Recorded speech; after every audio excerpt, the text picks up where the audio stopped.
Mula naman sa ating satellite office sa Kongreso, makakasama natin si Sir Rudy Vizcaya, ang coordinator ng Ako Bicol Party List. Magandang hapon sa iyo, Sir Rudy. Magandang hapon po naman yan sa inyo, lalong-lalo sa atin sa Kabikulan. At kasama ngayon ni Sir Rudy si Delphine Rabe, at ang kanyang hinaing ay para sa kalagayan ng kanyang misis na 1 taon nang lumalaban sa stage 4 lung cancer. Magandang hapon sa iyo, Sir Delphine. Magandang araw po sa inyo. Okay, kamusta na ang kalagayan ngayon ng iyong misis? Nakakonfine siya ngayon sa Philippine Heart Center. Pwede na daw siya lumabas, pero hindi pa rin kami kalabas dahil kulang sa pambayad sa hospital. Paano nyo naman nalaman yung may iniinda na palang stage 4 lung cancer itong ang iyong misis? Opo, meron siyang cancer sa lungs, stage 4. Ano nang mga gamutan ang pinagdaanan niya?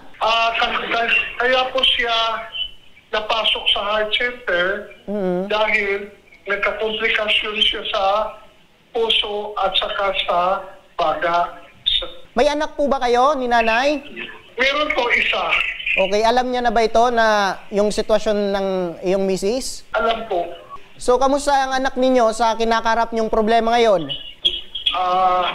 Ano naman siya ngayon, intindihan niya kalagayan ng kanyang ina. Nung hindi pa to nagkakasakit si nanay, ano po yung trabaho nito? Siya po ay isang dentista.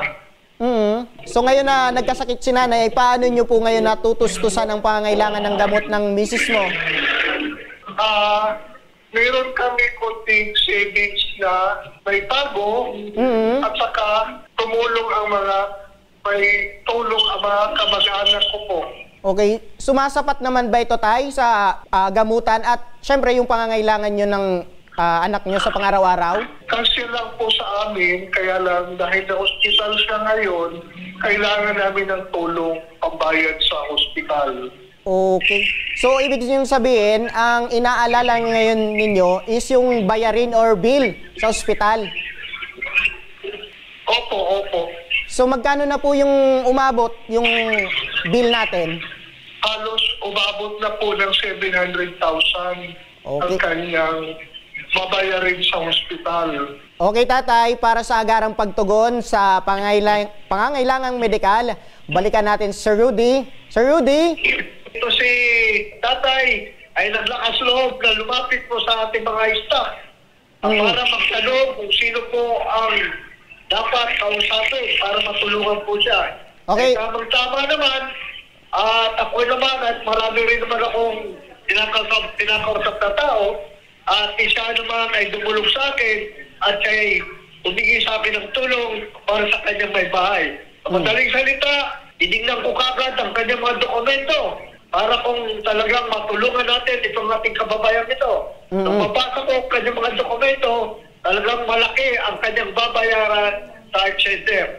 Kaya ako naman, ginawa ko bilang isang in-charge ng assistance dito sa HCR, tinawagan ko kagad ang ating buting Congressman Saldico, upang matulungan ang ating itong kababayan na si Sir Delphine. Kaya, nag-response kagad sa akin ang ating buting Congressman Saldico. Magkalooban siya ng 100,000 para pagbayad sa hospital sa heart center. Ora mismong makukuha ni tatay? Ora mismo. Yun! Nakakadong kanyang guarantee letter. Yun, talagang ang Ako Bicol, hindi lang sa Bicol tumutulong si Congressman Saldico, pati na rin sa buong Pilipinas. At maraming salamat po sa iyo, Sir Rudy Vizcaya, ang coordinator ng Ako Bicol Party List. Balikan natin si Sir Delphine. Sir Delphine, ano po ang masasabi ninyo na sa tulong ibinibigay ng Ako Bicol Party List, especially ni Congressman Saldico? Maraming salamat po sa Ako Bicol, Tabang Ora mismo, sa Ako Bicol Party List, kay Congressman Saldico, kay Congressman Jill Bungalon, at si Sir Rudy Vizcaya. Okay, maraming. Tabang sa Karayahan. Okay, maraming salamat din sa inyo, Kuya Delphine, isa kayong inspirasyon at dalangin namin ang agarang pagaling ng iyong misis. Maraming pong salamat.